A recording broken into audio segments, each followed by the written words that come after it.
మహిమ ఘనత ప్రభావాలు ప్రభుకే చెందునుగాక. అయ్య బాబోయ్, వాస్తవంగా ఈ స్థలానికి అంతకుముందు నేను 2-3 సార్లు వచ్చి చూసినప్పుడు నా హృదయం ఎంతో సంతోషించింది. కానీ ఇలాగ ఈరోజు అయ్యగారిని ఇంత దగ్గరగా చూస్తూ ఇక్కడ నిల్చుంటానని నేను ఎప్పుడూ అనుకోలేదు. నంబూరు కల్వరి టెంపుల్ నుండి ఫోన్ వచ్చినప్పుడు అన్న మిమ్మల్ని కూడా రమ్మన్నారు అని చెప్పినప్పుడు నాకు ఆశ్చర్యమైంది.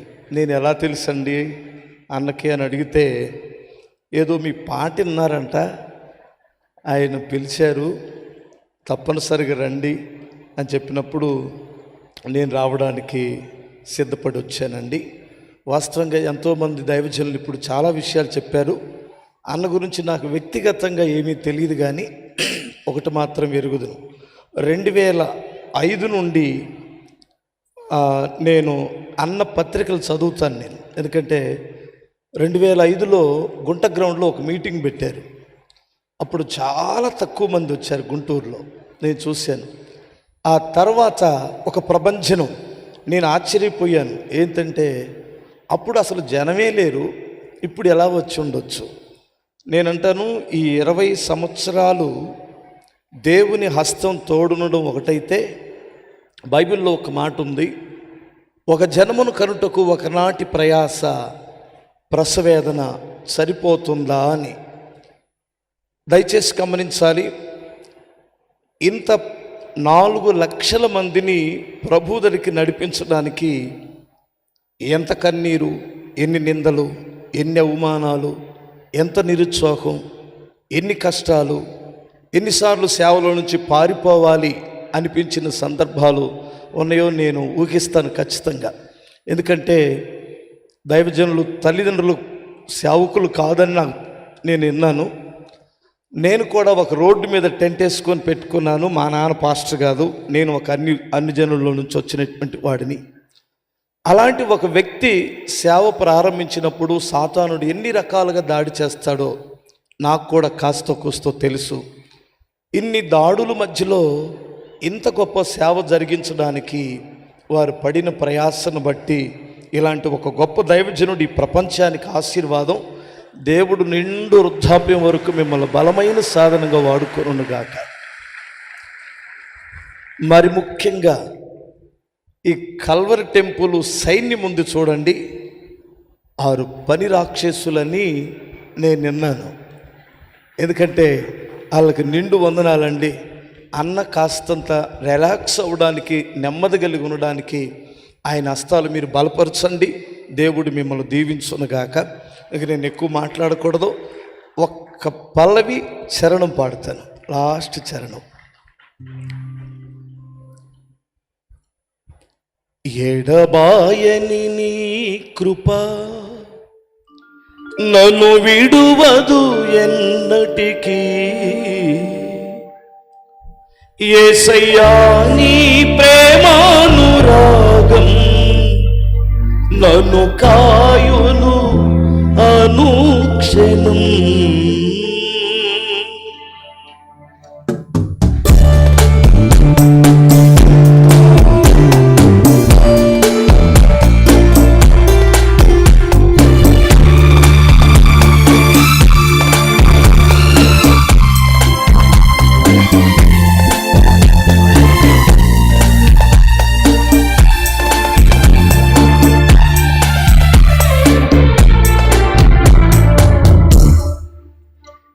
ఎడబాయని నీ కృప నన్ను విడువదు ఎన్నటికీ, ఎడబాయని నీ కృప నన్ను విడువదు ఎన్నటికీ, యేసయ్యా నీ ప్రేమానురాగం నన్ను కాయును అనుక్షణం, యేసయ్యా నీ ప్రేమానురాగం నన్ను కాయును అనుక్షణం.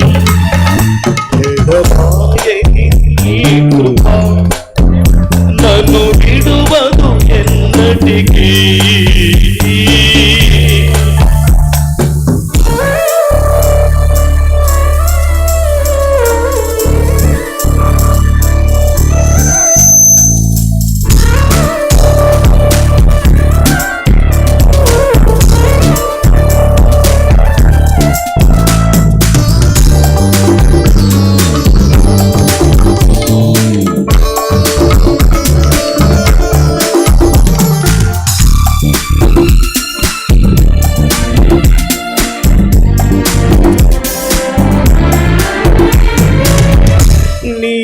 సేవలు ఎదురైనా ఎన్నో సమస్యలలో నా బలమును చూచుకుని నిరాశ చెందితిని.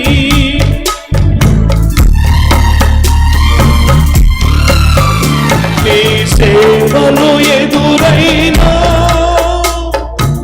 ఎన్నో సమస్యలలో నా బలమును చూచుకొని నిరాశ చెందితిని. భారమైన ఈ సేవను ఇక చేయలేనని అనుకునగా, భారమైన ఈ సేవను ఇక చేయలేనని అనుకునగా, ప్రధాన యాజకుడా యేసు నీ అనుభవాలతో బలపరచితివి. ప్రధాన యాజకుడా యేసు నీ అనుభవాలతో బలపరచితివి. ఎడబాయని నీ కృప నన్ను విడువదు ఎన్నటికీ. ఎడబాయని నీ కృప నన్ను విడువదు ఎన్నటికీ. యేసయ్యా నీ ప్రేమానురాగం నన్ను కాయును అనుక్షణం. యేసయ్యా నీ ప్రేమానురాగం నన్ను కాయును అనుక్షణం. ఎడబాయని నీ కృప నన్ను విడువదు ఎన్నటికీ.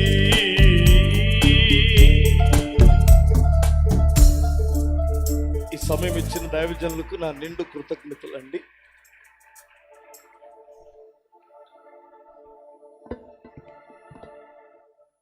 ప్రియులు మాస్టర్ మాథ్యూస్ గారిని నేను ఎప్పుడు చూడలా, ఎప్పుడు కలవలా. కానీ ఆధ్యాత్మిక జీవితంలో కృతజ్ఞత అనేది మన నరనరాల్లో జీర్ణించుకోవలసిన ఒక విలువైన ఉన్నతమైన లక్షణం, వ్యక్తిత్వం. నేను సాధారణంగా ఈ సోషల్ మీడియా దీనికి సంబంధించినటువంటి ఇందాక దైవజనురాలు జాయ్ చరణ్ గారు ఒక మాట చెప్పారు కదా, చాలామంది విమర్శిస్తూ ఉంటారు, ఇష్టం వచ్చినట్టుగా మాట్లాడుతూ ఉంటారు. వీటన్నిటినీ మీరు ఎలా ఎదుర్కోగలుగుతున్నారు అని అంటే, దేవుడు నాకు నేర్పించిన విలువైన పాఠం ఏమిటంటే, నీ పని నువ్వు చూసుకో, వాళ్ళ పని నేను చూసుకుంటా, అంతే నేర్పించాడు నాకు. కాబట్టి మొదటి నుంచి కూడా ఈ సేవను ప్రారంభించిన నాటి నుంచి నేటి వరకు నేనంటే ఇష్టం లేని వారి కోసం ఒక్క నిమిషం కూడా వేస్ట్ చేసుకోను, ఎందుకంటే దాని ఉపయోగం లేదు. కాబట్టి సాధారణంగా ఆ వీడియోలు చూడడం కానీ వాటి గురించి ఆలోచించడం కానీ ఎప్పుడూ చేయలే. నేను ఏదో చూసేస్తానని చెప్పి వాళ్ళు చాలా పాపం కష్టపడుతూ ఉంటారు, కానీ నేను చెప్పినట్టుగా అంత టైము నాకు లేదు. కానీ సాధారణంగా మార్నింగ్ లేచినప్పుడు 1-2 చక్కని పాటలు వినడం అలవాటు చేసుకున్నా. ఆ పాటలు వినే ప్రక్రియలో ఒకరోజు ఎడబాయని నీ కృప అనే ఈ పాట విన్నా. నాకు చాలా బాగా నచ్చింది. ప్రతిరోజు 1-2 పాటలు వినేవాడిని కాస్త ఇక ఈ పాటే వింటున్నా. సో సాధారణంగా నేను పాటలు రాసే కృప దేవుడిచ్చాడు, పాటలు పాడుతూ ఉంటాం, కొన్ని వందల సాంగ్స్ రిలీజ్ చేశాం. కానీ నన్ను బహుగా ప్రభావితం చేసింది, ప్రొద్దుట లేచిన వెంటనే నేను వినాలని ఆశపడేటటువంటి సాంగ్ ఈ మధ్యకాలంలో ఈ పాట. అప్పుడు ఈ పాట ఎవరు రాశారు ఇంత అద్భుతంగా, ఇంత అర్థవంతంగా, ఆత్మీయంగా, అనుభవపూర్వకంగా అని చెప్పి నేను చూసినప్పుడు వారి వీడియో దాంట్లో ఉంది, మాస్టర్ మాథ్యూస్ గారు అని చెప్పి. కాబట్టి మన గుంటూరులో నంబూరులో నా సంఘానికి ఫోన్ చేసి మొదటిగా చెప్పింది ఏమిటంటే, మాస్టర్ మాథ్యూస్ గారికి చెప్పండి, వారు రాసిన పాట నాకు బాగా నచ్చింది, నాకు బహు దీవెనకరంగా ఉంది అని వారు తెలియచేస్తే వారు ఆ పాటను సిద్ధపరచడంలో ఉన్న ప్రయాసకు ప్రతిఫలంగా బహుగా సంతోషిస్తారు అని నేను వారికి ఫోన్ చేసి చెప్పాను. బహుశా వారు మీకు ఫోన్ చేసి ఉంటారు మీకు. ఎస్. ఆ తర్వాత నాకు అనిపించింది, ఒక సేవకుని ఒక పాట నన్ను బహుగా ప్రభావితం చేసింది కాబట్టి వారిని కూడా మన ఈ 20వ వార్షికోత్సవానికి పిలిస్తే బాగుంటుంది అని చెప్పి నాకు అనిపించినప్పుడు, మీరు చాలా బిజీగా ఉంటారు, అయినప్పటికీ పిలిచిన వెంటనే రావడం, మీకున్న ప్రోగ్రామ్స్లో కూడా వాటిని కుదించుకొని మా మధ్యకి రావడం చాలా సంతోషం. ఇలాంటి పాటలు ఎన్నో రాయాలి, మరెన్నో మేము వినాలి. ఈ రాష్ట్రంలో ఉన్న తెలుగు ప్రజలకి మీ సాంగ్స్ ఆశీర్వాదకరంగా, మీ సేవా సంఘం మరింత ఫలభరితంగా ఉండాలి మనస్ఫూర్తిగా కోరుతున్నానండి. Thank you so much.